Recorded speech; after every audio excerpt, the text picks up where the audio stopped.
You were essentially introduced to drugs by your own mother, and you've been having to battle that addiction ever I since. battled that addiction coming out the womb. Wow. I was born at 7.5 months early because my mother used heroin and crack cocaine through her pregnancy with me. Every time my mother would get hot, I would kick her, and I would kick her so hard that she would bleed, and she had to go to the hospital. Finally, I kicked my mom so hard I broke the water bag, and my mother had to have a cesarean to get me out. I was 5 pounds 5 ounces, 18 inches long. I was a preemie. My dad said that he put me in his hand. My head was here, and my feet were here, and I was just so little. They didn't think I was going to make it. I went through withdrawal from heroin. I have seizures because of it. I suffer with epilepsy. That chemical balance in my brain is off. So I have to take medication to make it balanced.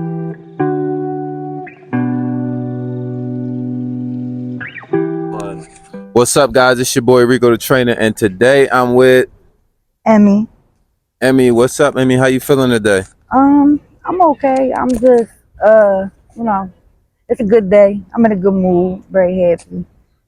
Just just want to chill, color, and relax. Just get everything off my mind, express myself through these lovely gel pens on this paper. Okay, yeah, I see you doing your thing with the artwork. Before we get into that, you currently staying on the streets of Philadelphia, correct? Yes, I am, and have been for many, many years. Okay, and what's many years? Technically, if you want to be honest, Reek, it's been since I was a little girl. Me and my mother were homeless. We were in the homeless shelters. Um, in fact, we didn't have a home until like a year and a half before my mom died. She was able to purchase her own home. And then a year and a half later, she passed away. So, Okay, and my, so how did you end up out here? well, because of that, my family didn't want me. They just pretty much was going to leave me in VHS care. And while in VHS care, I had got pregnant with my son. So I used to run away from the group home and stuff.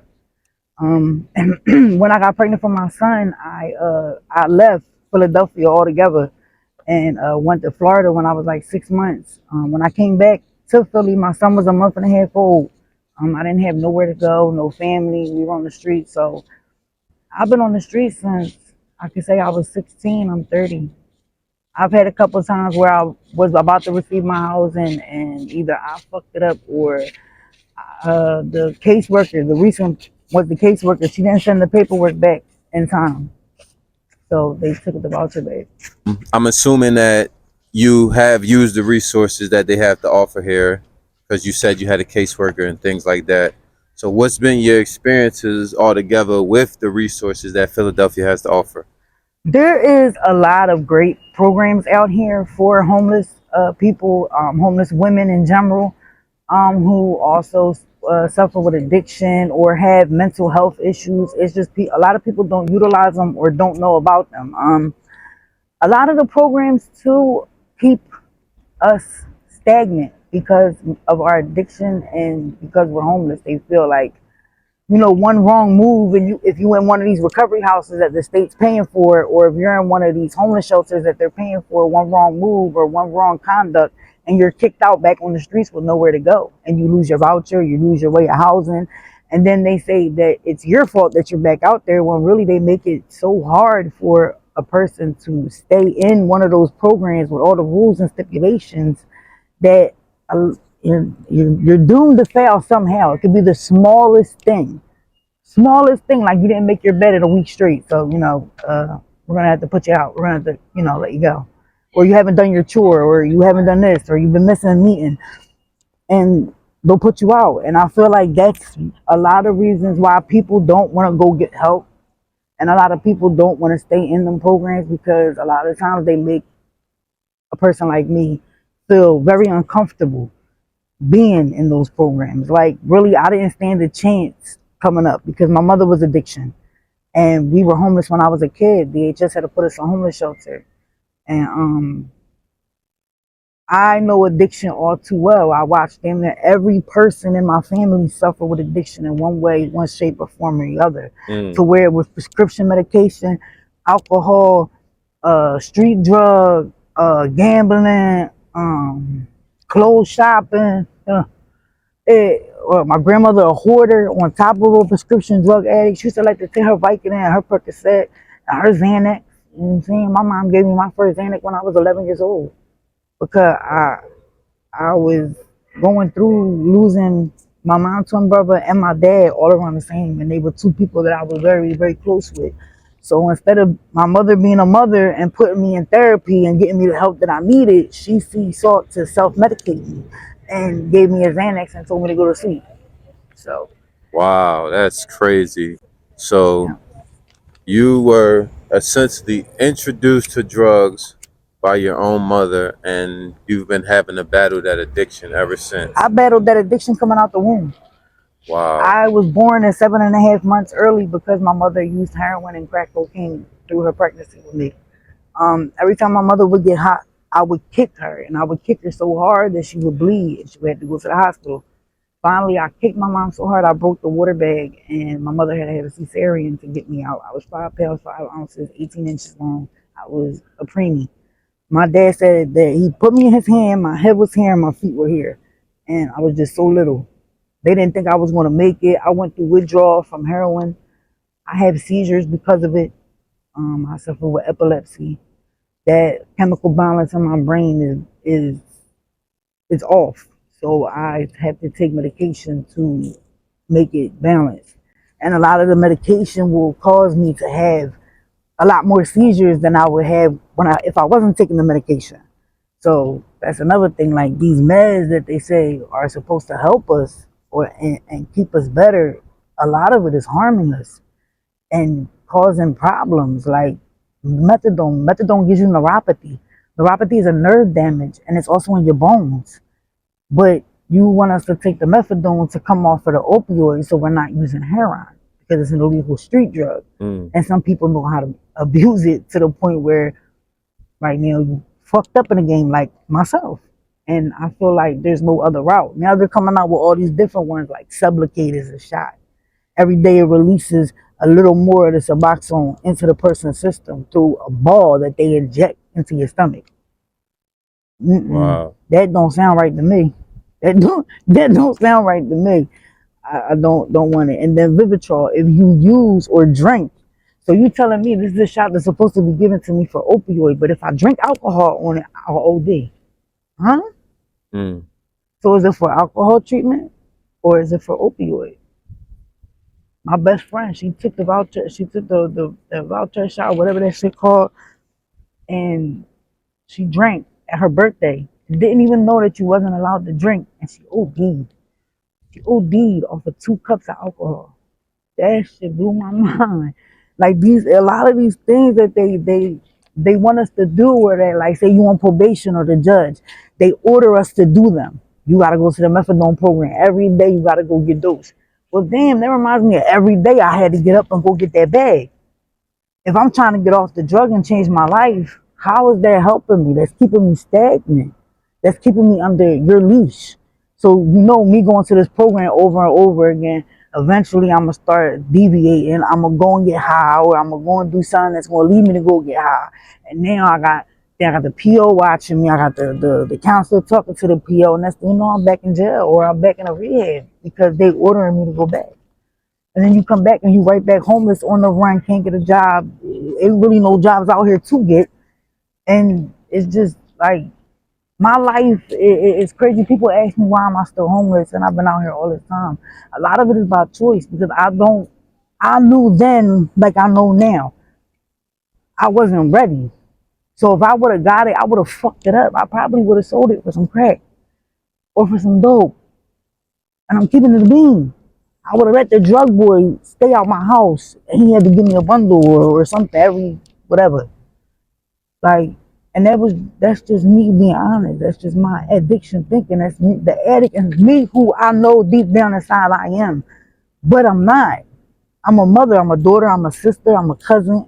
There's people out there that do love me, but I gotta learn how to love myself, and I had to put myself in a lot of these situations to become who I am today. My mother sold me for drugs at 11 years old. I was raped at 7 because of my mom's addiction.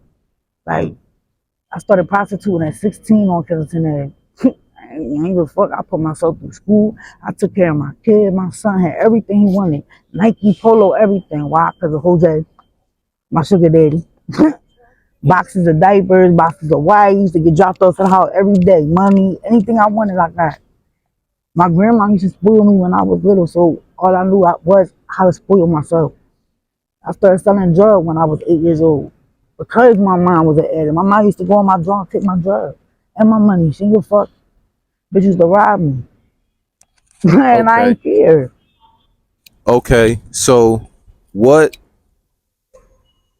what avenues have you taken as far as addiction, drug treatment, detox, rehabilitation to try to get off the drug? I have been in and out of the rooms. I have been in and out of the rooms of Narcotics Anonymous since I was about 13 years old. I made my first NA meeting on Park Ave and Diamond, which is like a block off of Broad Street, I think, up that way. Park Ave is one of them back blocks. It was in the church actually on Broad and Diamond, but the back block was the entrance to the meeting. And I can remember sitting in the meeting and at 12 years old, you hear me? I heard my story by a 58-year-old woman who her childhood was just like mine. I didn't have one, right? So I learned how to adapt to like rehabs because I've been in and out of them. I've been to Gaudenzia, I've been to Kirkbride, I've been to Kensington Hospital detox, um, Fairmount when I only smoked crack and wet. Uh, shit, where else? I think that's it. I think that's pretty much Okay. it. And for the record, you're 30 years old, right? hmm 30 years old. And I haven't been in a rehab or jail in 5 years. okay, so you've just been out on the streets for 5 years. So where do you usually stay? For 3 of those 5 years, I was just in a relationship with my youngest daughter's father. I was just in a relationship with my youngest daughter's father. Um, and we were back and forth from his mother's house to his mother and father's house to the streets, sleeping in the park like this down here or South Philly. Never really Kensington. Where we stayed on Kensington. When we first got together, we slept in Needle Park up on the library, like that was our home. And it just we were both in addiction, and I believe that the fact that we were in the like we were in addiction and he started using the drug that I used, it broke our relationship because I never wanted a man that got high, did the things that I did to get high. Like I was the main supporter. Like he would contribute when he could, but I was the main everyday supporter. Like every single day I got the money for us to get high all day long. And he was a man of many habits. He did weed, tookie, dope, ice, liquor, cigarettes. His ass could eat like a fat boy. So, like, okay, I trapped. I didn't trick, even though he used to think I did. I stopped doing that for him. I really put that shit down. And he didn't believe me until somebody else told him, like, bro, she not doing that shit, bro. So this girl be really out here getting that money by the muscle and not by doing that. Okay, so after you left the parents' house, We stayed on the street down here, down all over. and was he on the streets with you hmm or He was with me for. This is the first time in the past 3 years, or yeah, because it was the last 3 years. This is the first time in the past 3 years that I've been out here by myself. okay? And on the streets, where do you usually stay? Like, I told you everywhere. We never stayed at one spot for too long. After the first year, our first year, I no, told you, no. I mean, now that oh, I'm by you're, myself. yeah, Uh, I usually stay down here, or I'll go different places. okay, It's never really the same place. I'll stay somewhere for a little while, and then change right when I feel like too many people know where I'm at. okay. And But I'm a runner. I've always been that way. how do you go about getting money and eating and things like that? Um, I boost sometimes. Um, Speak up for I me. boost sometimes. Uh, Rarely. The way I usually get my money is trapping. I like to hustle. I've always liked to hustle. I've been that way since I was little. Um, and I do that down Kensington. I can trap on any block down there. If I don't do that, rarely have I resorted back to dating. I have recently, twice, but it was with somebody I knew for years. It wasn't nobody I just met, and like it was somebody I was in a relationship with. So I can't really call it that, but that's how I got money for those days was through him. But um, that's it. I panhandle not for me. I never could do that. I've done it, but it's not something I would do every day. Listen up, guys. Thank you for watching. But if you think part one was interesting, wait till you see part two. Hit that subscribe button, and I'll see you next time with part two of Emma's story.